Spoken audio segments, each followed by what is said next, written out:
Hi, I'm Chris Malins of Serology. I support the European Commission with the implementation of the greenhouse gas avoidance calculation methodology of the Innovation Fund. In this video, I'm going to talk about carbon capture and utilisation or storage projects applying to the Innovation Fund. As you can see, the absolute emission avoidance equation for the Innovation Fund includes a term for a carbon capture credit, shown in red on the slide.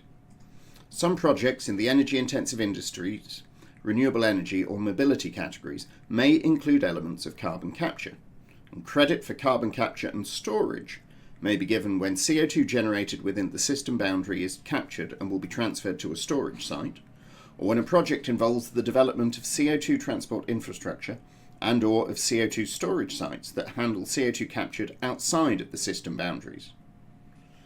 Applicants from different segments of the same CCS value chain can all apply and are not required to split their CCS credit between their projects.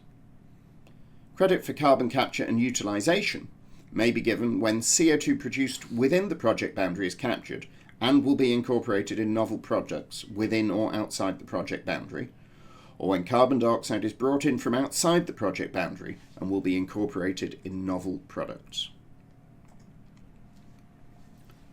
For projects that capture carbon dioxide within the system boundary and transfer it for storage or for utilisation, the sector and the category are determined by the principal product of the project within each of the categories. The captured CO2 stream must be included as an emission under processes in energy-intensive industries, or in the proj, bio or geo term in renewable energy.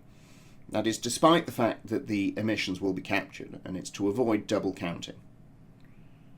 Carbon dioxide utilisation may be done by a third party, but the utilisation process must nevertheless be brought within the system boundary for the calculation. And carbon dioxide utilisation must be additional. Carbon capture and utilisation credit cannot be awarded for supplying carbon dioxide to an existing CO2 utilising facility. For carbon capture and storage, the reference scenario generally uses the rules for modifications to an existing production system under the energy-intensive industries methodology. Projects that transport or store carbon dioxide that is captured outside the system boundary should choose as their sector EII/other as their product CO2 transport or CO2 storage. The amount of carbon dioxide entering the system boundary must always be included as a project emission under the processes term. It is not relevant in this case whether the original source was of biogenic origin. For energy-intensive industries projects utilising captured CO2, the category is energy-intensive industries, and as for any other project, the sector is determined by the principal product. Carbon dioxide may be brought from outside the project boundary, but there is no need to add it as an emission term for these projects. The carbon dioxide utilisation must still be additional, and a carbon capture and storage or utilisation credit is calculated following the rules laid out in Chapter 6 of the Greenhouse Gas Methodology document. A carbon capture credit is calculated following the equation shown on this slide. The capture credit is equal to the sum of the carbon capture storage and utilisation term, or use term. This is the amount of carbon dioxide permanently stored and the amount of carbon dioxide incorporated into products. Subtracted from this is the sum of the emissions associated with CO2 capture activity, the emissions associated with transport of CO2 by pipelines, the emissions associated with transport of CO2 by other modes, road, rail or maritime, the emissions from the injection at the geological storage site, and finally, if carbon capture and storage is associated with enhanced hydrocarbon recovery, an emission relating to that enhanced hydrocarbon recovery. Note that the carbon capture storage and the carbon capture use terms of this equation should already exclude any CO2 that has been lost to leakage, so that doesn't or shouldn't be double accounted.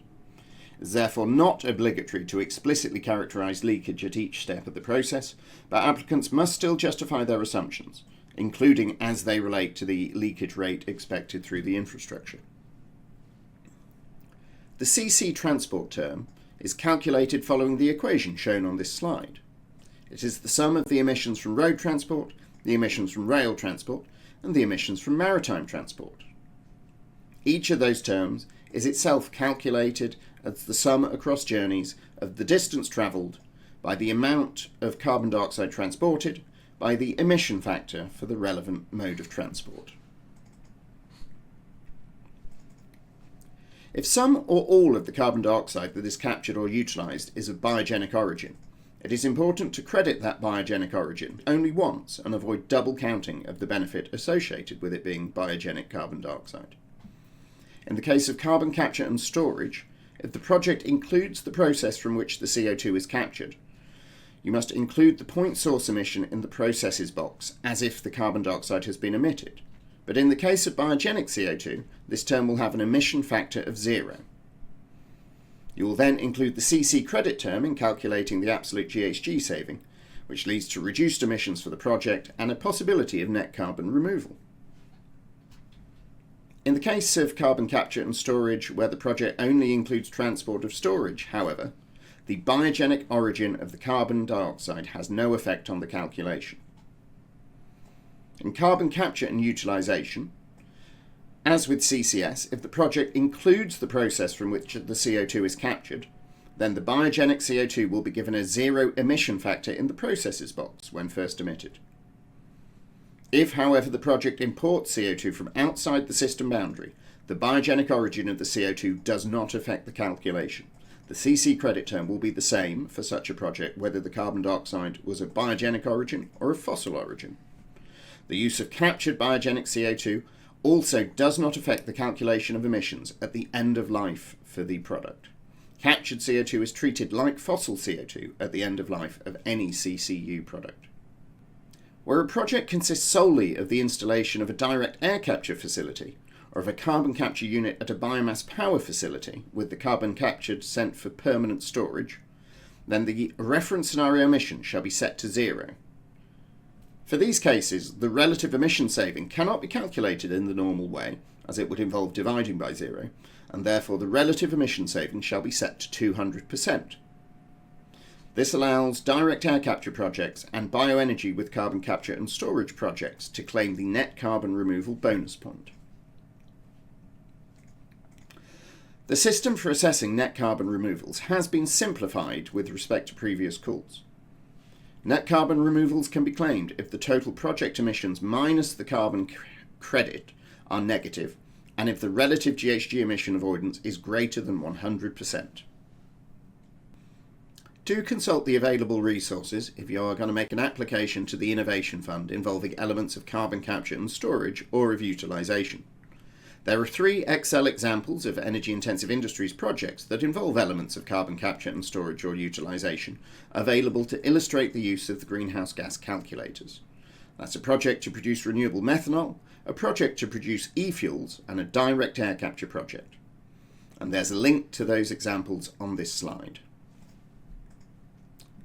Thanks very much for watching, and good luck with your applications.